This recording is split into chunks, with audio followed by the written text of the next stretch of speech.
Advocate Saiful Islam আলিফের ঘটনা বাংলাদেশের মানুষের সাম্প্রদায়িক সম্প্রীতির নতুন দৃষ্টান্ত স্থাপন করেছে। যে সকল তথাকথিত সভ্য দেশ আমাদের দিনরাত মানবতা ও সম্প্রীতির সবক শেখায়, এ ঘটনা প্রমাণ করে সাম্প্রদায়িক সম্প্রীতিতে আমরা তাদের থেকে বহু গুণে গিয়ে আছি। বিশেষ করে আমাদের পার্শ্ববর্তী দেশ, যেখানে প্রতিনিয়ত সংখ্যালঘু নিপীড়ন চলে, সেই তারা যখন আমাদের সাম্প্রদায়িকতা নিয়ে উদ্বেগ প্রকাশ করে, তখন তাদের প্রতি আমাদের শুধু করুণা হয়।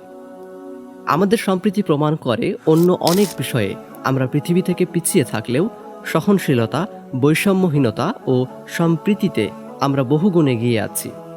এর প্রধান কারণ দুইটি। প্রথমত, এদেশের সংখ্যাগরিষ্ঠ মানুষ মুসলমান, আর ইসলাম আমাদেরকে অন্য ধর্মাবলম্বীদের প্রতি সংযম ও সহনশীল আচরণ করতে শেখায়। ইসলামের এই শিক্ষার কারণেই এদেশের সংখ্যাগরিষ্ঠ মানুষ সংখ্যালঘুদের প্রতি সবসময় সহানুভূতিশীল আচরণ করে থাকে।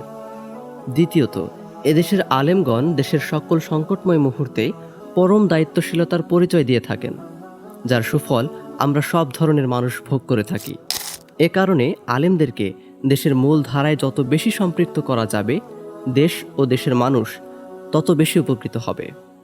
শায়েখ আহমদুল্লাহ হাফিজাহুল্লাহ। মাহফিল অ্যাপ বাংলাদেশে এই প্রথম ইসলামিক ভিডিও স্ট্রিমিং অ্যাপ। আসমানের আয়োজন, দুনিয়ার আবেশে আসমানের আয়োজনে।